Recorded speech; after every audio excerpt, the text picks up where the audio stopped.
नाही, त्यांच्या मागे शिवसेना लक्ष ठेवून आहे। आज तो प्रत्नेश दिवेकर आहे, येणारे नावं मी अजून फोडणार आहे, त्यावेळेला तुम्हाला समजेल की किती अधिकाऱ्यांचे काय घोटाळे या ठिकाणी आहेत।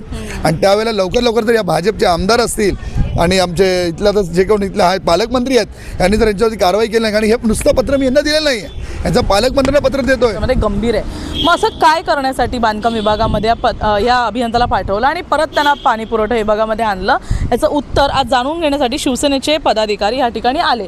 चुकून कसं होऊ शकेल मॅडम? 6 दिवसामध्ये बदली होती, चुकून कशी होऊ शकेल? एवढं लक्ष नाही। आणि चुकून प्रशासक काम करताय, प्रशासनाचं काम करतं, तुमच्या घरचं काम नाही आहे ना। जर त्या ठिकाणी चुकून होत आहे असं तुम्हाला उत्तर द्यायला मूर्खपणा असावा असं मला तरी वाटतंय।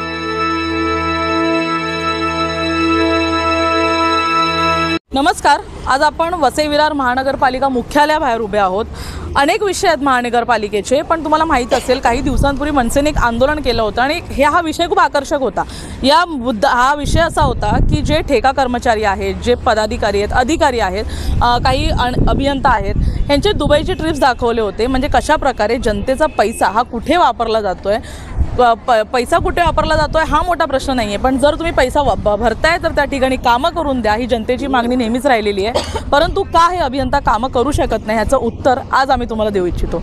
आज विषय आहे प्रथमेश दिवेकर या अभियंताचा। हा अभियंता जो आहे, हा जो एक अधिकारी आहे महानगरपालिकेमध्ये, हा विभागामध्ये आणि गेल्या अनेक वर्षांपासून आहे। याची कहाणी अशी आहे की सुषमा दिवेकर ज्या बहुजन विकास आघाडीच्या माजी नगरसेविका आहेत, त्यांचे सुपुत्र आहेत आणि गेल्या अनेक वर्षांपासून महानगरपालिकेत ते कार्यरत आहेत। त्यांचं काम आहे पाणी पुरवठा विभागामध्ये आणि पाणी पुरवठा विभागामधून अचानक त्यांची बदली केली जाते बांधकाम विभागामध्ये। म्हणजे असं काय अचानक घडलं, अचानक त्यांच्याकडे असं कोणतं शिक्षण आलं की त्यांची बदली वेगळ्या विभागातच केली जाते। परंतु ह्याच्यामध्ये आश्चर्य वाटण्याची गोष्ट ही आहे की ही बदली फक्त 6 दिवसांसाठी होती। म्हणजे जूनच्या काही कार्यकाळामध्ये ते बदली केली जाते माणिकपूरच्या परिसरामध्ये, त्यांची बांधकाम विभागामध्ये, आणि माणिकपूरवरून 6 दिवसात परत त्यांना जे आहे ते विभागात आणलं जातं। का आणलं जातं हे त्यांनाच माहिती। बांधकाम विभागामध्ये ज्या बदल्या केल्या जातात त्या कशासाठी आहेत, का आहेत? कारण आपल्या सगळ्यांना माहिती आहे वसई विरारमध्ये बांधकामाचा विषय किती मोठा आहे। बांधकाम हा विषय इतका मोठा आहे की त्या ठिकाणी जर एखाद्या अधिकाऱ्याची 2 दिवसासाठी बदली झाली तरी एखादा टॉवर पण निर्माण होईल, इतकी परिस्थिती आज वसई विरारमध्ये गंभीर आहे। मग असं काय करण्यासाठी बांधकाम विभागामध्ये या अभियंत्याला पाठवलं आणि परत त्यांना पाणी पुरवठा विभागामध्ये आणलं, याचं उत्तर आज जाणून घेण्यासाठी शिवसेनेचे पदाधिकारी या ठिकाणी आले।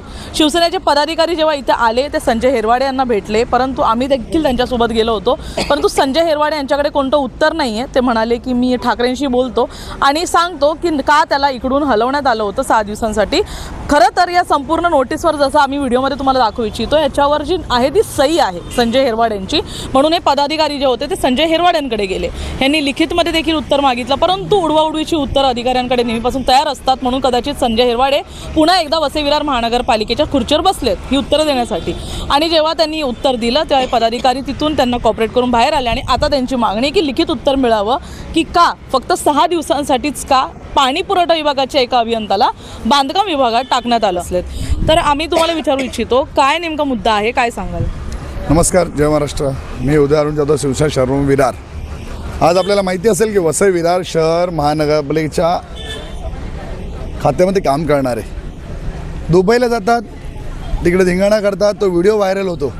त्यानंतर अनेक राजकारण्यांनी या ठिकाणी राजकारण ठीक आहे जे काय असेल त्यांना विरोध निषेध नोंदवला, पण आमचा विषय निषेध नुसता नाही आहे। तर आमचा विषय मॅडम की ह्या गोष्टी का घडत आहेत याच्यावर कुठेतरी आपण कसं त्याला थांबवता येईल। आता तुम्हाला मी म्हणाल्याप्रमाणे तर मॅडम तुम्ही सांगितलं सगळं, तुम्ही सांगून टाकलात, पण एक तुम्हाला माहिती पण सांगतो की प्रथमेश दिवेकर हा एक सुषमा दिवेकर म्हणून इथल्या नगरसेविका होत्या, माझी नगरसेविका, त्यांचा मुलगा प्रथमेश दिवेकर त्या ठिकाणी पाणी पुरवठा विभागात समिती मध्ये 10 ते 15 वर्षून कार्यरत आहे। तुम्हाला तो माहिती असेल तर पाणी पुरवठा विभाग म्हणजे कुठला आला तर ग्लोबल सिटी एरिया, ज्या ठिकाणी पाण्याचे आता नवीन कनेक्शन भरमसाठ चालू आहेत। का आता आपल्याला सूर्यप्रकल्पाचं पाण्याचं कनेक्शन आलं, त्या ठिकाणी नंतर 6 तारखेला एक ऑर्डर निघते महापालिकेची, ज्याच्यात अनेक अभियंत्याला इकडे तिकडे बदली केली गेला। का तर कोणाचे आरोप होते, कोण भाजपवाल्यांचं राजकारण आहे, कोण म्हणतं भाजप आपला बहुजन विकासाचं राजकारण आहे। ठीक आहे, राजकारण एक बाजूला असेल, पण 6 तारखेला ऑर्डर निघते आणि परत 12 तारखेला ऑर्डर निघते आणि त्या 12 तारखेच्या ऑर्डरमध्ये पुन्हा त्या व्यक्तीला मध्ये आणलं जातं। एवढं असं काय गोड बंगाल इथं पैसा रुजलेला आहे की या लोकांना पुन्हा त्या जागेवर नेलं जातं आणि कोण एवढं इंटरेस्टेड घेतो?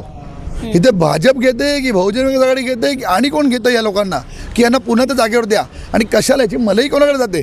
जर संजय अरवडे साहेबांकडे आता आम्ही थोड्यापूर्वी 10 मिनिटांपूर्वी जाऊन आलो, या ठिकाणी तुम्ही बघू शकता प्रथमेश दिवेकरांच्या या लेटरवरती संजय अरवडे साहेबांचं सही आहे आणि परत 6 तारीखनंतर 12 तारीखच्या याच्यावरती की संजय अरवडे साहेबांची सही आहे. मग मी संजय अरवडे साहेबांना विचार, साहेब तुमची फसवणूक केली असं तुम्हाला वाटत नाही का?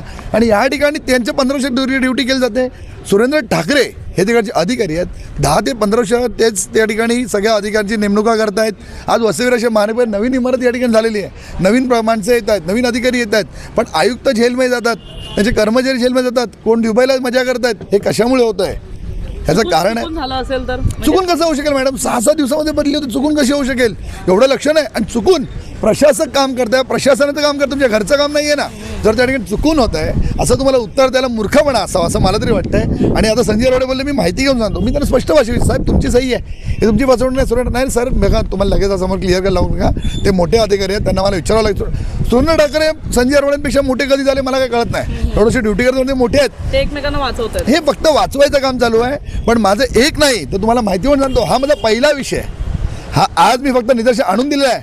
ह्याच्यापेक्षा मोठे अभियंते, याच्यापेक्षा जे वरिष्ठ कनिष्ठ अभियंते वगैरे आहेत, जे कॉन्ट्रॅक्टमध्ये आहेत वगैरे आहेत ठेक्यामध्ये, त्या सर्वांचे लवकर रोजच्या रोज एक भांडं फोडणार आहे. कोणाचे फ्लॅट मुंबईमध्ये आहेत, असे अभियंते आमच्या इकडे निर्माण झाले आहेत की ज्यांनी ड्युटीवर लागल्यावरती मुंबईमध्ये फ्लॅट घेतलेत. कोणाचे कोट्यवधी प्रॉपर्टी विरार वेस्टमध्ये आहे. असे अधिकारी आपले कर्मचारी या ठिकाणी जर वसईविरार महानगर असते त्यांच्यासाठी दुबईला जाणं काय नाही. एक सामान्य माणूस नळ कनेक्शन भेटत नाही म्हणून बिचारा धावत असतो नगरपालिकेत, फैरा मारत असतो. आणि तुम्ही पास केल्यावरती तुम्हीच कॉन्ट्रॅक्ट घेऊन जर एवढा पैसा कमवायचा सामान्य माणसाने बघायचा कोणाकडे? तुमच्याकडे जर आम्ही अपेक्षा ठेवत असेल तर आमचे कामं पूर्ण होत नसतील. आणि अशी तुमची जर पैशाचा मस्ती घेऊन आणि मलिदा म्हणून त्या पदावरती तुम्ही जाताय, तेच वॉर्ड तुम्ही निवडून करून घेताय, तर अशा अधिकाऱ्यांना महापालिकेत काम करण्याचा संधी यापुढे देण्यात येणार नाही. त्यांच्या मागे शिवसेना लक्ष ठेवून आहे. आज तो प्रथमेश दिवेकर आहे, येणारे नावं मी अजून फोडणार आहे. त्यावेळेला तुम्हाला समजेल की किती अधिकाऱ्यांचे काय घोटाळे या ठिकाणी आहेत. आणि त्यावेळेला लवकर जर या भाजपचे आमदार असतील आणि आमचे इथला तर जे कोण इथले आहेत पालकमंत्री आहेत, यांनी जर यांच्यावरती कारवाई केली नाही, आणि हे नुसतं पत्र मी यांना दिलेलं नाही आहे, यांचं पालकमंत्र्यांना पत्र देतोय, यांच्या संबंधित विभागाला पत्र देतोय. आणि जर त्याची सगळी प्रॉपर्टी जेवढी आहे ती माहिती मागवणार आहे. जर ते क्लिअर नाही झालं तर शिवसेना या एकाही अधिकाऱ्याला या ठिकाणी फिरकू देणार नाही. या संपूर्ण मुद्द्यामध्ये जसं आपण पाहिलं की प्रथमेश दिवेकर हे एकमेव अधिकारी नाही आहेत, तर असे अनेक अभियंता आहेत ज्यांच्या बदलीमध्ये, ज्यांच्या नियुक्त्यांमध्ये अनेक गोडबंगाल आहेत. आणि पालकमंत्री जेव्हा आले होते त्यांच्या लोकदरबारामध्ये देखील असाच एक मुद्दा उपस्थित झाला होता. परंतु कुठेतरी यांना नियुक्त करण्याची पुन्हा एकदा प्रक्रिया चालू झालेली आहे. पाहण्यासारखं असलेल्या संपूर्ण मुद्द्यामध्ये प्रथमेश दिवेकर याच्यावर चौकशी होते का, कारवाई होते का? कारण जर चुकीचं केलं असेल तर, आणि जे कोणी अधिकारी आहेत जसं सुरेंद्र ठाकरे झाले, यांच्या नाकाखाली इतके सगळे प्रकार सुरू आहेत. मग नेमकं संजय हेरवाडेंना ते फसवत आहेत की संजय हेरवाडे लोकांना फसवत आहेत, हा एक मुद्दा आहे. पाहण्यासारखं असेल संपूर्ण मुद्द्यामध्ये काय होतं आणि अधिकारी कशा प्रकारे इकडचे जो काही गोडबंगाल चालले आहेत त्याला समजून ह्यावर कारवाई करतात. धन्यवाद.